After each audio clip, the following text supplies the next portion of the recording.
تماشاوان هجا بسرین برس افدم هوا باش صلاوت خدای مزن السر همو لایکی بن افجارجی ام دی بحثا بابته که پرگرین کین او جی بابته حق و حس اگر تماشای دیروکا مروفاتی بکین گلک بحثا حق و حس هات یکرن لورا ام بزانین آیا حق و ماف آنکو حق و حس دهیتا ورگرتن ببه حس دیسان اره حق و ماف اتهینا پاراستن اگر حس ادگل دانا بیتن ازمون جیان روش بروش اوی راستیه پشت راست کن اگر مروفی حس نبیتن رنگ حق و مافین مروفی جی بهنا بن پیکرن یان جی هر ناف بچن بروی چندیت نافا زنجیرا افجارت برنامه بکردی دا مویا تیشکا خو پیخی نسر اوی مجاریو بحثا مجارا حق و حس بکین ادگل زور بارس ما مستعد عبد الرحمن صديق بنافي خوب بنافي وا خيراتنا قرن جنابي ما مستعد كين زور بخير ما مستعد هجا ما مستعد ام تماشا بكين نافا قرآن بيروز دا يا تجيل وان دستواجه كوباسي حق و حس اتهتكرن مدويتن سرزاري جنابي تم جهلي بيتن خوديت قرآن بيروز دا چاو بحثا في مجاري كري بله بناوي خوي بخشنده مهربان اتوانين سود لناوكاني خدا ورگرين چونك براستي بوني او ناواني خدا هر لخوي لخوي دا بو سود لي ورگرتنه بله خدا هيك لناوكاني الحق كواتا حق إما كدلين حق وحق بومانايك لا ما فسروشتي كان به يا ما يا ساي ودستوري كانوا يا ساي كان به اما خوي لخوي دا اشتكي جيجيرا حق جيجيرا كالين حق يك حق للراستي ده بلام ام حقا القرآن دا خدا سبحانه وتعالى وكبلي بمارون دكاته وبناوي كي ديكي خوي فرمي الحق المبين يعني خدا ناوي كتري مبينه إما اللي هردو ناوي خدا الحق المبين فير دبين إما وكو قالي كرد ما فمان هي أما فا بيويستا شبكين إما السود لا المبين وربقرين بيت التبي كردن بيت بيان كردن بيت الرون كردن زوجة لأستي تاكش داخل كيك دالي فلانا كس ما في هي بس نيتواني جوان ما فكي رون بكاتو يا چه ما فيكي دوي چي دوي لهمو قناغيك لقناغي كان دائما السود لنا وكاني خدا وردقرين باسم الحق المبين كواتب بيويستا حقي إما كحقي نتوي خمانا هميشا بياني كينو روني بكينوا لسرچ اسما مستعف بيان بيتك راستا لاستي ناوخو لاستي دركي بلام لهمان كاتج داده بسود لدون ناوي ديكي خدا ور بقرين وكو حقو هيز خدا ناوي القوية القوي يعني خدا بهيزة كواتا إما كدزانين خدا بهيزة وإما جدا بسود لو ناو ور بقرين هيزمان بيويستا بمانا فراوانكي بلام ام هيزش جاري كتر ڕەنگە بڵێ زۆر کەس هێزی هەبووە بەڵام خراپ بەکاری هێناوە و چۆن دەڵێت تووشی شکست بووە بەو هێزەی خراپ بەکاری هێناوە بۆیە ناوێکی دیکەی خدا سوودی لێوەردەگرین خدا دەفەرمێ إن الله هو الرزاق ذو القوة المتين بۆیە خدا الحق المبين مافمان هەیە ئەمما فدەبێ بەیانی کەین بە ئیسمی المبین لە عینی کاتدا دەبێ بەهێز بین بە ئیسمی خدا بەناوی خدا القەوی بەڵام المەتین مەتین چییە پرسیارێکی باشە دەڵێن بحبلش دوتري لزماني عربي الحبل المتين حبل لكاتي تماشاي دكي أستورة ودزاني يك بارتشيا كاتي كديتا شي كرنوا وشي طل كرنوا سيركي بهزاران داوي ورد بيك واللي كان راو بجورك لجورة كان كواتا زانايان دلين يمل اسمي خدا القوي دبي بهزبين بلان بهزبونا كمان دبي او اندبا بلانو او اندبا وردكاري بي متين بي ورد لباليك اما الرنقة بلهم ئەوەیە کە دەڵێ ئینسان بۆکو دەڵێ بەنهێنی هێزە بە توانە و هێزەکانی خۆی بەنهێنی بە یەکەوە دەلکێنێ بۆی دوژمنەکانی ئاگادار نەبن بۆیە ئەلقەوی ئەلمەتین ئەلێرە بۆمان دەردەکەوێ حاجی قادری کۆی لە شیعرێکا دەڵێ جۆشێ بدەن وەکو هەنگ ئەمە ئازایەتیە وەکو هەنگ هەمومان پێکەوە یەک بگرین و جۆشێک بدەین بەڵام دەڵێ تەدبیر بکەن بە بێدەنگ تەدبیر بکەن بە بێدەنگ کەواتە ئێمە ئەلێرە بۆمان دەرەکەوێ بەڕاستی پێغەمبەرانیش مەسەن پێغەمبەر وەکو لوط سەلامی خوای لەسەر کە دەزانێت گەلەکەی ڕووی لە بەدڕەوشتیە کردووە بە هەموو تواناکانی بۆ بەیانکردنی حەق کە ئەم ئیشەی ئێوە ئیکەن بەدڕەوشتیە ناتوانێت ڕێگەیان لێ بگرێ بۆیە دەڵێ لەو ئەنە لی بیکم قووە خۆزگە هێزێکم هەبوایە تۆ سەرکردەش بی ئەگەر دەورت نەگرن بە کەسانی بەهێز بۆیە بینی زوڵقەرنێنیش لە قورئاندا جارێکی تر دەفەرمێ بە دەوروبەرەکەی من بۆتان دروست دەکەم ئەو سەدە بەڵام فەئەعینونی بقوة بەڵێ مامۆستا گەر ئەم تەماشای دیروکە کوردی بکەن یا ملەتی کورد ڕەنگە شاعیران و ڕوشنبیران و ئەدیبان بدهان جار يعني وكو بيجنب شوازكي جلكي برشاف بحث الحق وما في كرد كربيتن مدفيتن ام في بكينا مجاربين سيرفيس شاندي بلي همان دم دومسا جنابة اموجه دوي شاندي كات قرآن بيروز دا بحثي حق وما فات يكرن وديسان اگر بچینت ناوا فرمودن پیغمبری دا صلوات خود السربن رنگ دیسان هر ببینین کو پیغمبری گلک بحثا حق و مافو هزان هات یکرن بدویتن ویجی بزانین چوا راسته پیغمبر درودی خوای لسر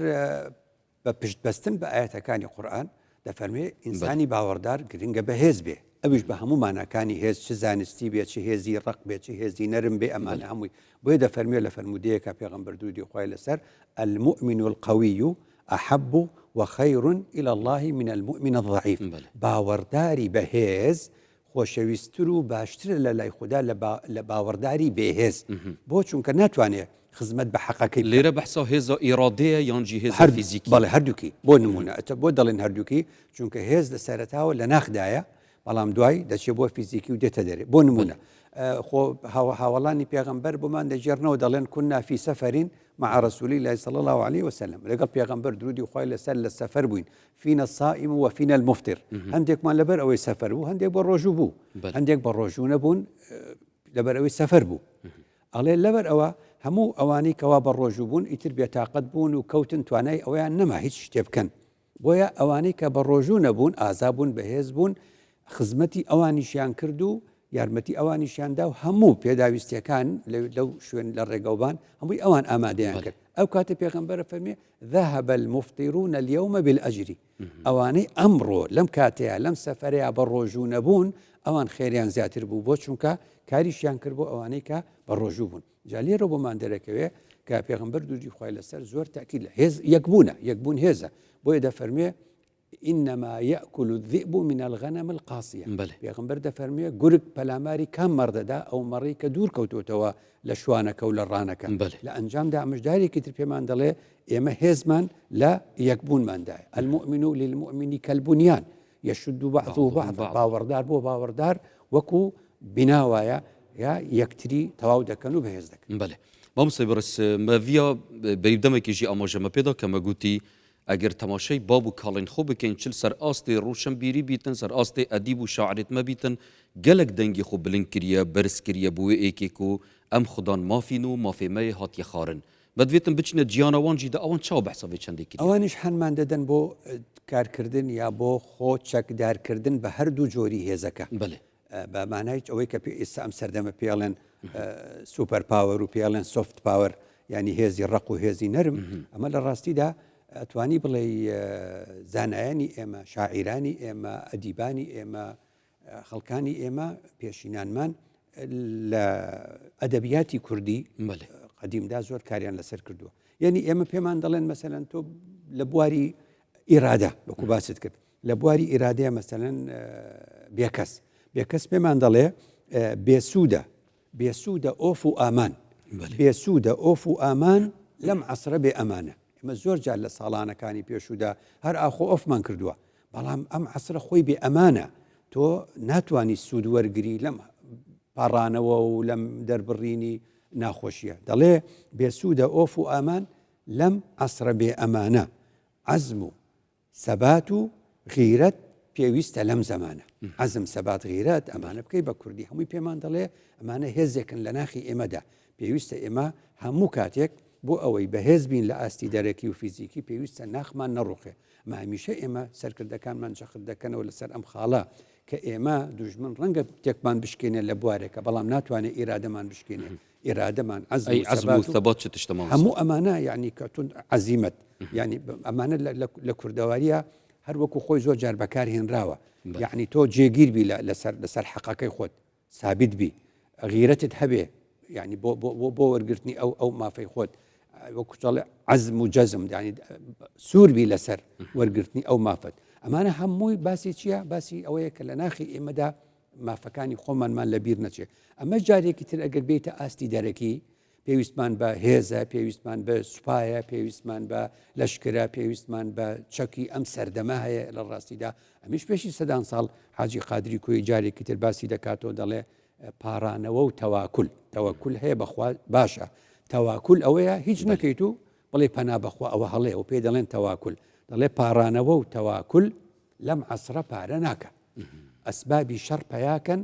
ئەرکانی حەرب و لێدان کەواتە پێمان دەڵێ گەلی کورد ناکرێتەوە لەم سەردەمە عەسرەکە عەسرێکی بێڕەحمە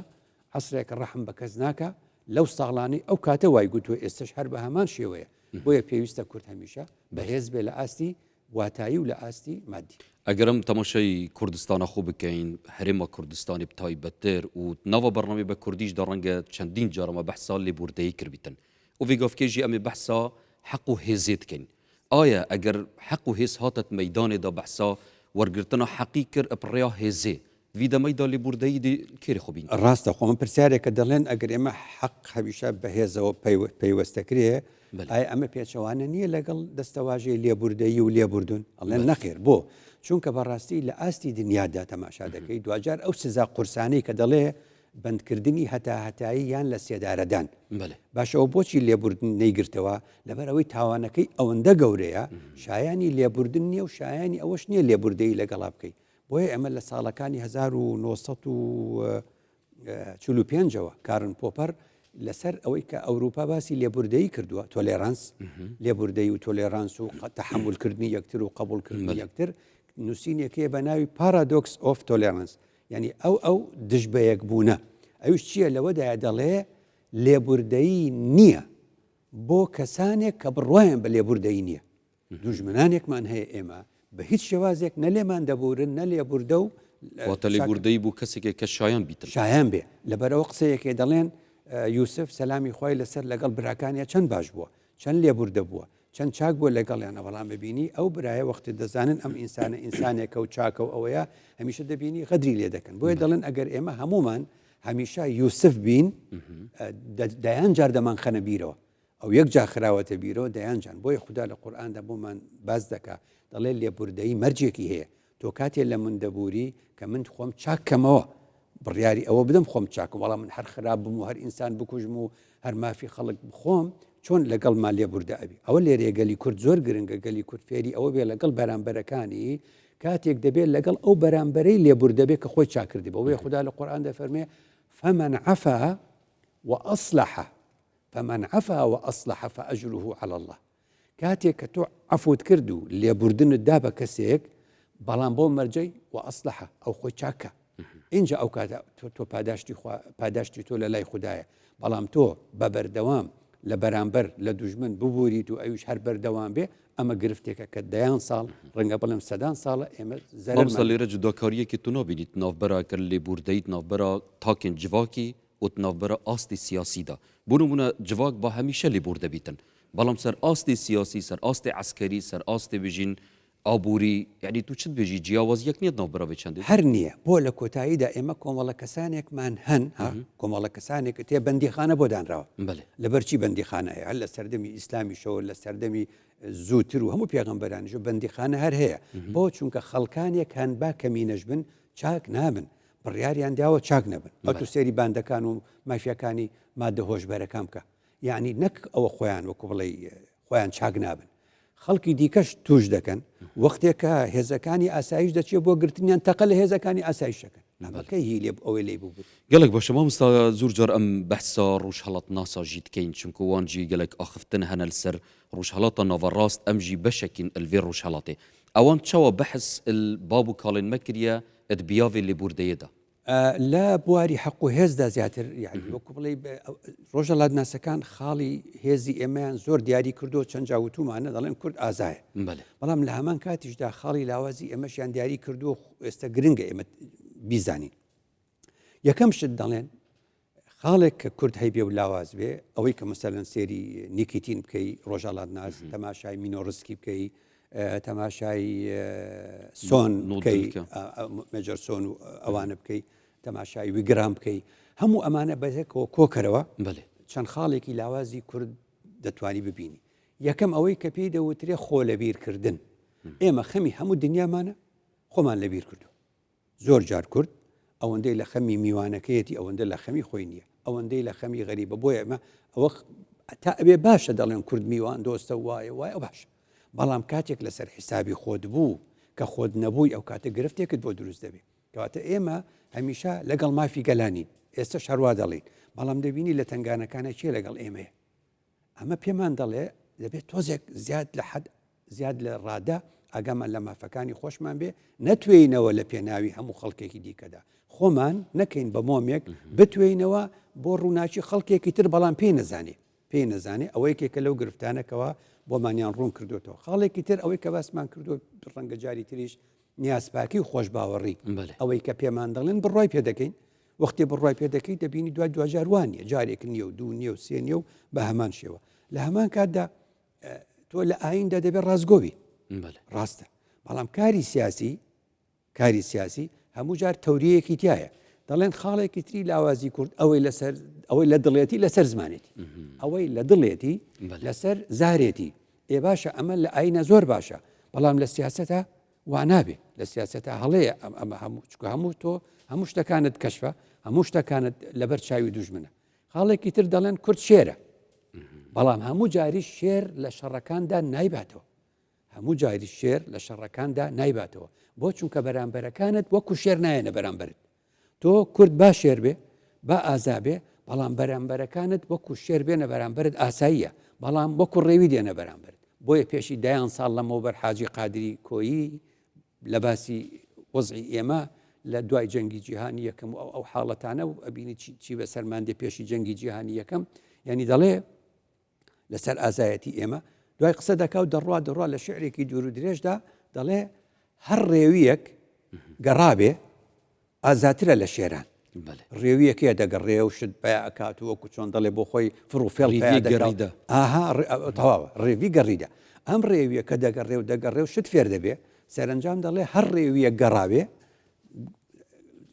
چۆن دەڵێ دنیای زۆر دیبێ ئازاترە لە شێران اینجا بۆیە دەبینی ئێمە بە درێژایی مێژوو من تەمەنی خۆم ئەتوانم وا بڵێم ئێمە لەگەڵ سوپایەکی وەکو عێراقا مەسەلەن شەڕمان بووە پێشمەرگە بەرامبەر ئێمە هەر پێشمەرگەمان هەیە بە دیسپلینی خۆی شەڕ دەکە بەرامبەریشت سوپایەکەی ئاسانە نە ئەوەندێن حرەز قەومی دروستەکەن عێراق لە شەستەکانە حرەز قەومی دروستەکە بێ دیسپلین تۆ تاڵان دەکات و هەرچی خراپی پێت دەکە تۆ دێی بەرامبەر سوپای عێراقی بە دیسپلین دەوەستی وانە ئەو دێت لە دەرەوەی سوپا دێت شتیت بۆ دروستەکە جەیشی شعبی بەبێ دیسپلین ماڵت وێران دەکە دەی لەگەڵ جەیشی عێراقی گرفتت هەیە هەشتی شعبیت بۆ دروست دەکە ئێستش تا ئەم وەختە ئەوەی لە کۆرمۆریدا هەمومان بە هەرێم و بەبغدا لیژنە نەهات نەیانگوت دەزانین چێیە نەیانگوت دەزانی لە چۆ هاتووە نەیانگوت لە سێ ڕۆژدا ناوی دەڵێن کوا ناوەکەی تا ئێستا نەوتراوە ئێمە گرفتەکەمان ئەوەیە بەرامبەرەکانمان وەکو ڕێوی شەڕمان لەگەڵ دەکەن بەرامبەر بە شێر لێرەوە حەق و هێز تێک دەچێت لەبەرەوە زۆر گرنگە ئێمە کورد وەکو شێر بیر بکاتەوە بەڵام ئاگاداری فێڵی ڕێوەکانش بێ بڵێ گرنگە مامۆستا وەختیان بەحسە خوتکەین و ئەم وەکو بیژنەی خەڵەتیت خۆشیت بینین هەمان دەمدا ئەم وێژی بزانین کە گەلانین جیهانێ چاوە بەحس چەمکێ هێز هاتیەکردن ئەنکاو چاوە ڕەفتارت گەلوێ چەندێتکەن زۆر گرنگەکە بۆ ئێمە چییە ئێمە لەگەڵ ئەم دەوروبەرەی خۆماندا دەژین دەوروبەرەکەی ئێمە بە ئەخلاق شەڕیشمان بە ئەخلاقە کورد چۆن دەڵێ ئاکاری تایبەت بەخۆی هەیە بەڵام بەرەکانی ئەوە ڕەچاو ناکەن ئێمە چەند باسی لێبوردەی و کورد و باسی ئاکاری کورد دەکەین بەسۆ بێت تەماشای گەلان بکەی با گەلانی مسلمان باسکەین باسی فارس و تورک و عەرەب بۆ نمونە ئێمە ئەمانە کوردستانن بەسەردا بەش بووە بەڵام ئەم کەلتورەی کە هەیەە پێشی ئیسلام هەر ئەو کەلتورە لەگەڵیان بۆ ناو ئیسلامیش هاتووە تۆ تەماشاکە ئێمە مەسەلەن گرفتەکانمان ئێستا تۆ تەماشای ڕۆژئاوا بکە ئەبینی ڕۆژئاوا ئەو هەموو کارە باشەی کە کورد کردوێتی بۆ عەرەبی ئەو ناوچانەی دێرزۆر و حەسەکە و چۆن دەڵێ ڕەقە و هەموو ئەوانە دوای هەمووی تۆ یارمەتی داون پاراستونت لە داعش وەس وەختێک کە هێزی حکوومەت دێتەوە لە تۆ هەڵەگەڕێنەوە ئەمە چییە؟ ئەو پێی ناخۆشە کوردێک ئەو بپارێزێ پێی وایە ئەوە بەزەیی پێدا هاتوێتەوە پێی خۆشە ئەم باڵا دەست بێت و ئەو بەسەر کووردە مەبەستم چییە؟ مەبەستم ئەوەیە عەرەب پێشی ئیسلام قسەیەکیان هەیە زۆر مەشهورە بەم شێوازە دەڵێن ڕەحەموتون خەیڕون من دەڵێن ڕەهەبوتون خەیڕون من ڕەحەموت ڕەهەبوت خەیڕون من ڕەحەموت ئیمامی تەبەری شەرحی دەکا ئیمامی ماوەردی شەرحی دەکا دەڵێن عەرەب تەفکیری وایە دەڵێ ڕەهەبوتون خەیڕون من ڕەحەموت لە ئەن تورهەبە لێت بترسن باشترە لەوەی بەزەییان پێت بێتەوە یعنی ئەگە مافێکت وەرگرت بەهێز وەریگرە خۆت لەو ئاستە بە لێت بترسن تا مافەکەت دەنێ نەک بە زەیان پێدا بێتەوە تۆ ئەمە تەماشاکەی ئەم کەلتورە جیاوازە لەو کەلتوری ئێمە کەواتە بۆیە دەبێت ئێمە بزانین مەسەن ئینگلیزەکانش لە ئەوروپا ساڵانێکی زۆر ئەڵێن ماف چییە ماف ئەڵێن مایت ئیز ڕایت هێز بریتە لە حەق هێزن نەبی حەقت نییە کەواتە ئەم سەردەمە وتڕاستیژی دەوەسایە یعنی هەردووکی ڕاستە هەردووکی ڕاستە یعنی ئەگەر بێت و حەق جارێکی تر حاجی قادر بەڕەحمەت بێ پێشی 200 ساڵ چ دەڵێ شیر و قەڵەم شەریکن لەم عەسرەدا اینجا عەسری ئەو وابێ ئێستا زیاترە شیر و قەڵەم شەریکن لەم عەسرەدا دەستێتت خوش مامۆستا بەڕێز ئەم بین بەحسا ناوە ئاینیدا بکەین ئایا چاوە بەحەس لە هێزا نەرم هاتیەکردن چونکە ئێکی لوان چەمکرد vê gavkî gelek tê tevkarînan behsa hêza nerm e ay hêza nerm birîtiye çi tişt لە قورئاندا زۆر باس کراوە مثلا وەقولوا للناس حسنە یعنی ئێمە لەگەڵ ناس لەگەڵ خەڵکدا کە هیچ شەڕێکمان نییە گرفتێکمان نەبێ ئێمە هەمیشە دەبێ وشەی جوان بەکاربێنین وشەی جوان کە پێغەمبەریش ئەم ئاەتەمان بۆ دەکاتەوە بە فەرموودە الکەلیمەة الطەیبەة صەدەقە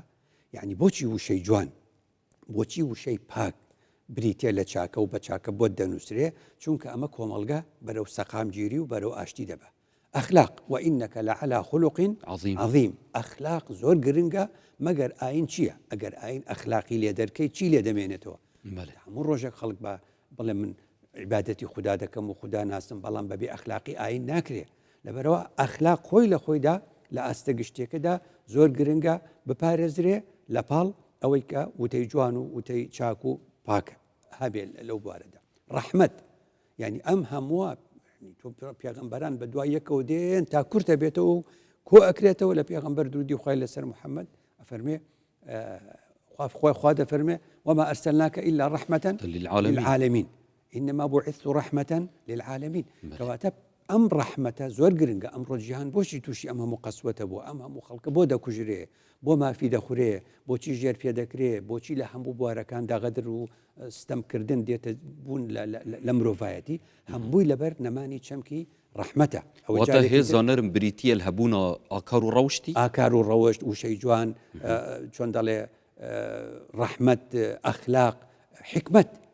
تۆ هێزت هەبێ بەڵام ئەگە جوان بەکاری نەهێنی وەکو گوتم لە نێو دەچی بۆیە قەومێک هەبووە وەکو عاد هێزیان زۆر بووە قالوا من أشد منا قوة کەس هەیە لە ئێمە بەهێزتر بێ أولم يروا أن الله الذي خلقهم هو أشد منهم قوة کەواتە هێزیش دوجار ئەگەر ڕەحمەتی لەگەڵ نەبێ و علمی لەگەڵ نەبێ و حکمەتی لەگەڵ نەبێ وەکو ئەو وڵات زل هێزانی لێ دێت مامۆستا بەڕێز ما سێ خولەک ماینە بەدوێتن دوان سێ خولەکەدا بەحث ملەتی کورد بکەین ئایا دەمان بەحسا هێزا نەرم بکەین ئەم چم بفای ئەلڤێ هێزا نەرم وەربگرین و چ بکەین باشە مادەم خدا فەرمووی واعدوا لهم بۆ بەرامبەرەکانتان چی ئامادەکەن ماستەطعتم من قوة بەئلف لام نەهاتوە دەڵێن نەکیرەیە یعنی فراوانە هەموو شتێک ئەگرێتەوە کەواتە هێزەکانی ئێمە لە بواری هێزی نەرم و ڕەقدا چییە هێزە نەرمەکانمان ئەوەیە یەکەمین شت ئێمە تێگەیشتنی کوردانی خۆمان لە ئاین تێگەشتنی کوردانی خۆمان لە ئاین لە دەست نەدەین ئەخلاقی خۆمان کە لە ئاینی خۆمان وەرمانگرتووە لە دەست نەدەین چونکە ئێمە دەوروبەرەکەی خۆمان دەبینین ئەوانش وەک ئێمە دەڵێن مسلمانین بەڵام ئێمە تێگەشتنی ئەوان ناگونجێ لەگەڵ ئێمەدا کەواتە بەڵێ قورئان و سونەت یەکە بەڵام بە تێگەیشتنی کوردانە ئەم 26 ئێستا لە 2026 قسە ئەەکەین لە 2006 ئەم بابەتەم نووسیوە بە نێوی ئیسلامی کوردی قسەشم زۆر هاتە سەر دەڵێن ئیسلامی کوردی چییە دەڵێم ئیسلامی کوردی بریتە لە هێنانی دەقەکانی قورئان و فەرموودا بە تێگەیشتنی کەسێکی کورد لە کوردستان بە زمانی کوردی لەم زمانەی خۆماندا و تەمان دەمدا گەلانی دیترژی مەفادارن وێ چەندێ هەیە بەڵێ تۆتەم ئیسلامی مالیزی بە جۆرێکە ئیسلامی تورکی جۆرێکە ئێرانی جۆرێکە ئەنی ئەمە چییە مانەیە وای تێگەشتنی ئێمە دەبێ ئێمە تێگەشتێکی خۆمانمان هەبێت بۆ ئەم تایبەتمەندیە خاڵێکی دیکە بۆ ئێمە زۆر گرنگە ئەوش بریتە لە کەلتوری خۆمان کەلتوری خۆمان زۆر گرنگە تایبەتمەندیەکانی خۆمان لە نێو خۆماندا چۆن خوددا دەفەرمێ ڕوحەما ئەو بینەهم لە نێو خۆماندا بۆ یەک بەبەزەیی بین پشتی یەک بەر نەدەین ئەوە تا بینیمان لەم بارودۆخی ئەمڕۆی هەرێمی کوردستان و ڕۆژئاوا یعنی ئەوەی کە خۆمان بۆ خۆمانمان کرد چۆن دەڵێ باوەڕ پێ نەکراو بوو لە زمانێکی دیکەدا جوورێک بوو لە هێزا نەرم هێزی نەرمە و بەڵێ بەبێ ئەوەی چەک بەکاربێنی توانیت کاریگەریت هەبێت لەسەر ئەوەی کە ئەو مافانەی نادرا جارێکی تر بەدەستی بێنیتەوە لە ئاستی هێزی ڕەقدا سیاست و ئابووریمان زۆر پێویستە خوددا دەفەرمێ وەلا تubadhir تەبذیرە دەست بڵاوی نەبن و بە خۆڕایی و بەبێ سوود پارە و سامان و مڵکتان سەرف مەکەن ولا تسریفو ئەوەی هەمان بوو کە لەم ساتە وەختەدا چەند بە کەڵکی ڕۆژ ئاوا هات خۆ ئەگەر نەمان بواە و هەمومان ئیسراف بکەین ئەو کاتە نامان بێ بۆیە لەم سەردەمە ئیقتصاد و ئابووری یەکێکە لەو هێزە گرنگانەی کە گرنگە هەمان بێ لە سیاسەتیشدا زۆر گرنگە علمی سیاست هەبێ سیاست مەداران لە سیاست شارەزا بن لە سیاسەتی دەوروبەرەکە شارەزا بن قسەیەک هەیە تۆ دەبین لە سیاسەتا دەڵێ دوژمنم دۆستمە وایە ئەتۆ هێنری کیسنجەرت هەیە کە ڕێوی سیاسەتە لە 1923 لەدایک بوو لە 2023 وەفاتی کرد ئەمریکی بە ئاینجوو 100 ساڵ ژیە وانە زیانی بۆ ئێمە شەبوو لە 1975 دەڵێ لە هەموو دنیادا دوژمنی دۆستە جگە لە ڕۆژهەڵاتی ناوەڕاست دوژمنی شت ئەکرێ هەر دوژمنت بێ ئەمە بەڕاستی ئێمە وامان لێ هاتوو دەستێتت خوش مامۆستای بەڕێز دەمێ مە دوماهی کات زۆر سپاس بوو جەنابێتە بەلێ بینەرێن هێژا ئەم ژیڤی ئێوای دەینە دومایە vê زنجیرê بەرنامەی بە کوردی و زۆر سپاس بە هەوێن بەڕێز کە هەوە بینەریان مەکردویتیان بیسەریان مەکردویتن هیڤیام ئەوە مەشیابیتن کێمەک دەرحەقی وی بابەتەیدا بهێن و حەق و هێز بێتە بەرچاف وەرگرتن خدای مەزن مە هەمیان بپارێزیتن شاد و بەختەوەر بن